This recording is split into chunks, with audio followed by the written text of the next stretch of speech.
o ministro da Defesa, Paulo Sérgio Nogueira, ele sugeriu a ampliação do teste de integridade no dia da eleição. A declaração aconteceu durante a audiência pública na Comissão de Fiscalização e Controle lá no Senado Federal.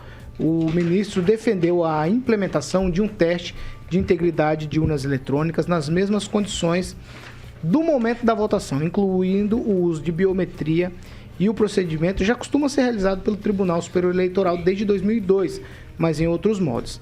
Em dia de votação é realizado o teste em que algumas urnas são sorteadas e levadas para o TSE e os servidores votam, tanto na urna eletrônica quanto no papel, e depois o resultado é comparado. O que Nogueira propõe agora é que isso seja feito em urnas nos locais de votação. Vale ressaltar que é apenas um teste e não uma votação válida, segundo o ministro. Tá certo? Essa seria uma forma de garantir a integridade das urnas eletrônicas. Eu vou abrir aspas aqui. A gente propõe uma pequena alteração no que está estabelecido, sendo coerente com a resolução do TSE. Ela prevê o teste das urnas em condições normais de uso. Como seria esse teste? Urnas seriam escolhidas, só que em vez de levar para a sede do Tribunal Regional Eleitoral, essa urna seria colocada em paralelo na sessão eleitoral. Vou abrir aspas novamente aqui para um outro trecho da fala do ministro. O eleitor faria sua votação e seria perguntado se ele gostaria de contribuir para testar a urna. Ao fazer isso, ele geraria um fluxo de registro na urna teste, similar à urna original. E após isso, os servidores fariam a votação em cédulas de papel depois dessa votação. E ela seria conferida com o boletim de urnas. Foi o que completou o ministro da Defesa, Paulo Sérgio Nogueira, falando lá no Senado Federal. Kim Rafael. É uma das medidas aí para tentar realmente fazer testes. Então, é melhor que se faça do que não se fazer, porque nós tentamos aí, através do projeto, o Felipe Barros ali, com a Bia Kiss também, para tentar colocar uma outra forma de votação dentro das urnas eletrônicas, e essa pauta já foi vencida, pelo menos esse ano já não vai ser usada.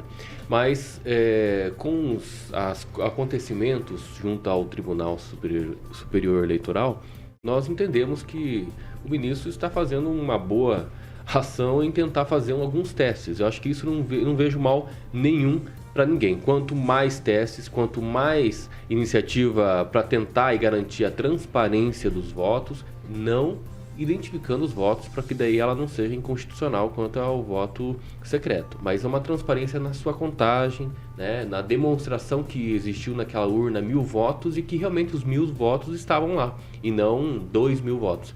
Então veja, são questões importantes para o nosso país. Eu acho que vai criar muita pauta, já está criando pauta, claro, muitas pautas negativas decorrente disso e também algumas positivas, mas nós entendemos que é o caminho hoje para o brasileiro tentar melhorar o nosso processo eleitoral. Conclui, né? Kim. Porque infelizmente nós temos muitos militantes causando e também lutando pela causa dentro de alguns tribunais, então acho que isso é um pouco ruim para a população, sobretudo para garantir a democracia, né? Sobretudo também quando você quer atingir, né, a presidência da República, que faz parte dentro da democracia. Professor Jorge, 2 minutos.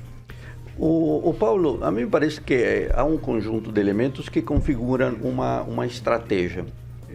O outro dia a gente falou desse médico, desse monstro ali do Rio de Janeiro, e diz, olha, ele é um serial estuprador, um serial killer ali nessa linha. E qual é o elemento que me levou a essa conclusão? A estrutura do comportamento. Quando eu analiso a estrutura do comportamento no processo da reeleição e no processo eleitoral, vejo duas grandes linhas. Uma que tem essa PEC, né, ou a PEC do desespero, né, que foi aprovada ontem, quando se vê em relação às pesquisas eleitorais uma atitude.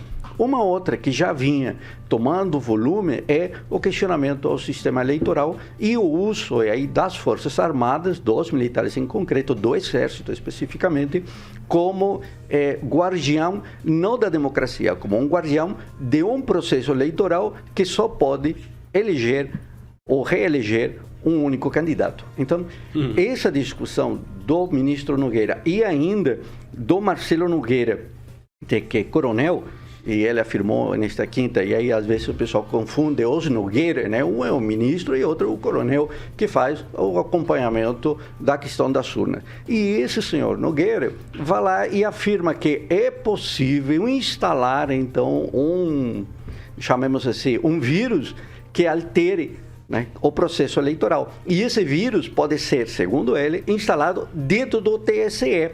Então veja a caráter, como eu diria, malicioso dessas interpretações. Ele já atribui, então, ao próprio tribunal essa possibilidade. E, Paulo, essa urna de controle, ela funciona... Estou concluindo. Essa urna de controle funciona de modo voluntário. E é evidente, aí o bolsonarista vai lá e vai fazer esse teste voluntariamente. Então, você veja a distorção desse modelo que está aí. É um modelo que não se sustenta a uma análise séria. E a mim me parece que o que está sendo feito é um ataque à democracia. Fernando Tupan.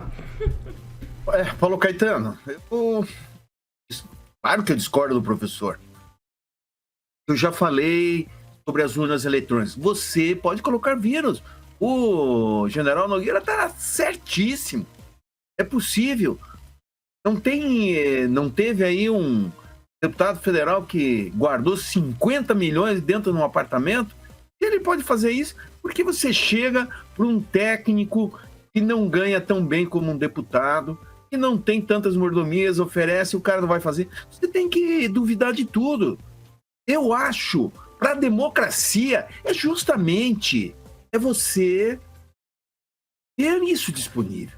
Você ter a possibilidade de fazer em loco. Aí, se perder, não tem a choradeira. Professor, nós precisamos prever que se o Jair Bolsonaro perder, vai ter choradeira. Então, se fizer isso e mostrar que não tem nada, ele não vai ter base para fazer nada. Não vai ter base para cogitar um golpe, como a esquerda está falando. Isso é importante. É bom para a democracia? Claro que é melhor. A gente sabe que invadem o Pentágono, que é muito mais cuidadoso do que o TRE. Nós temos que evitar, sim, essas coisas. Porque senão, veja só o ponto que nós chegamos. O candidato do Partido dos Trabalhadores foi lá para Brasília, se hospedou num hotel. Sabe quanto que era a diária, professor? R$6.000 por dia. Pare! O Partido dos Trabalhadores gosta de mordomia. Por isso que quer voltar para o poder. Aí fica falando, o Lula solta uma besteira. No dia seguinte que eu assumi a presidência da República, eu abaixo o... Conclui, Fernando. Não abaixa nada. A gente tem que ver o seguinte, essa retórica, essa narrativa precisa acabar. Nós precisamos deixar o mais transparente possível.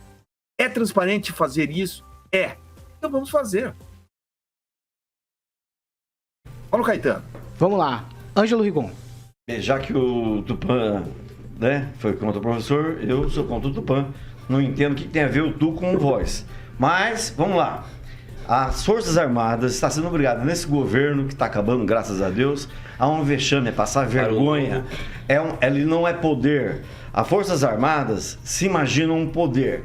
Não está e gostam de falar mal do STF. O que o STF faz, seja goste você ou não, é constitucional, está escrito. Agora, o que as Forças Armadas estão querendo fazer ao dominar a eleição, está fora completamente... O Nogueira. Ângelo Rigon. Está não tem nada a ver com o que está na Constituição. Não fez. Forças Armadas não está na Constituição, que elas têm a ver com eleição. Pelo contrário, quando as Forças Armadas estiverem à frente do poder aqui no Brasil, não houve eleição. Eles não têm nada a ver com eleição. Demoraram 26 anos para descobrir que a urna eletrônica pode ter algum problema. Ora, como qualquer relógio, como qualquer aparato tecnológico, é preciso sim você um aprimoramento, tanto e isso inclui o processo eleitoral, óbvio. Por isso que tem a zerésima, tem todo ano tem uma inovação. Não tem um caso provado de irregularidade. O que tem são fake news. Agora, a força, já falei isso. Infelizmente, a gente está indo para mais uma instituição detonada nesse governo que vai precisar daqui a pouco de joelheiras, porque está deixando de cumprir seu papel constitucional para servir de cabo eleitoral do senhor Jair Bolsonaro. Pamela Bussolini. Paulo, chama atenção que o TSE convide setores aí da sociedade civil para apresentar apontamentos sobre a eleição e depois que esses apontamentos são feitos, eles não aceitem, né? Isso que me chama atenção. Veja bem, não é que as Forças Armadas estão querendo mandar nas eleições e tudo mais, mas as Forças Armadas mandaram um ofício com apontamentos feitos por técnicos em informática, técnicos em inteligência, essa questão mas toda eles foram em sistema. respondidos, Não posso Pamela. concluir minha fala? Claro, Você já mas falou uma vamos lá, vez. vamos para o fato, eles foram Pamela respondidos. Bussolini. As Forças Armadas fizeram apontamentos com base em técnicos. E o Fachin, por sua vez, respondeu esse ofício do gabinete dele. Em que O apoio pese... técnico, Posso concluir Pamela. meu comentário? Não é Gente, verdade esse homem que me você deixou disse. falar. Não, mas não dá para ouvir Ô, isso, professor. Paulo. Vai, Pamela Bussolini. O Fachin, na sua resposta, né, em que pese o conhecimento dele jurídico, ele não tem o conhecimento em sistemas, ele não tem o conhecimento em informática. Então chama atenção, como que ele pode dizer que as Forças Armadas estão erradas ali nos apontamentos que foram feitos com seus técnicos? Lembrando que as Forças Armadas, dentro ali do sistema delas, tem uma das maiores inteligências, né, do Brasil. Que não consigo colocar o submarino para andar. Com base em quê? Que ele diz que nada daquilo procede, que tudo aquilo está errado. Então eu não entendo a resistência e a histeria de alguns que ficam contra esse tipo de coisa. Olha, se é um teste que está sendo proposto aí pelo ministro, eu não vejo o que isso atrapalha. Eu acho que isso vem a somar com a segurança do nosso processo eleitoral. Então que seja feito. Por que tanta resistência? Por que tanta histeria? Por que você não pode nem dizer como que foi o ofício e como foi a resposta que a gente vê aqui, ó, a situação? Não para de falar e de gritar. O que é isso? Gritando, Vamos só tô lhe fazendo o respeitar as contraponto. instituições das Forças Armadas, fazem parte do nosso país. As Forças Armadas devem garantir a nossa segurança. E se os técnicos das Forças Segurança Armadas... de que tipo? E se Você os está técnicos confundindo, das Pamela. Forças Viu? Não. Armadas- Artigo 142 aqui, ó. Destinam-se à defesa da pátria, à garantia dos poderes constitucionais Isso é e uma por agressão iniciativa externa. de qualquer desses da lei. Agressão Se as Forças externa. Armadas A fizeram pátria uma é ação externo. Constituição. Por que não E os poderes constitucionais? E os poderes constitucionais? Quais são os poderes? Quais são os poderes? Quais são os poderes? Força Armada é feita para levar a urna. Quais são os poderes Calma. constitucionais? Levar a urna. A Venezuela que não é. Parou. Mas é perto. Parou, por Tá, favor. parou. Vai. Pamela, conclui, por Só favor. para concluir, se as Forças Armadas, que são responsáveis pela nossa segurança, por exemplo, fizeram apontamentos, por que não levar isso de forma séria e por que não encarar isso como uma somatória à segurança do nosso processo eleitoral? Essa falta de colaboração e essa revolta com sugestões da nossa sociedade que saem ali do TSE, para mim, isso é que é estranho, que a gente deveria olhar de forma diferenciada. Então, que seja feito e que nossa segurança nas eleições seja a melhor possível. Vai, Aguinaldo Vieira. Não. Aguinaldo Você já falou Vieira. demais, você não deixa ninguém Não, falar. por favor, tá difícil, hein, Aguinaldo. amor de Deus. Sexta-feira, tá difícil, tem reveza ainda. Vocês estão. Exatamente, era pra ter entrado, Preciso inclusive. falar de Mondonex. Vai, Aguinaldo Vieira. Opa, amanhã? É meio a meio. Eu não vejo problema de fazer qualquer tipo de testes, né? Mas também fico com a impressão de já ser um mimimi pensando numa derrota. E eu fico mais com medo ainda quando o ministro da Defesa, né, o general, daqui a pouco pode pedir a volta da imbecilidade dos militares ao poder. Ou AI-5, Então né? É difícil, né? É difícil, mas não vejo problema também de se fazer um teste para acabar com a conversa. Isso acabaria com qualquer conversa de que... Mas não acaba tem problema. nunca, Aguinaldo, bem, porque há uma mandou bem. reiteração do Pronto, questionamento. Aguinaldo Vieira, você Mas é a terminou, verdade, Aguinaldo, reiterar o você- questionamento que está respondido. Questionamento, mas- Tecnicamente. Você já terminou, Aguinaldo? Aí você o problema não é o professor, o problema é quem naturalizou ele aqui no Brasil que deu autorização. Esse é o problema.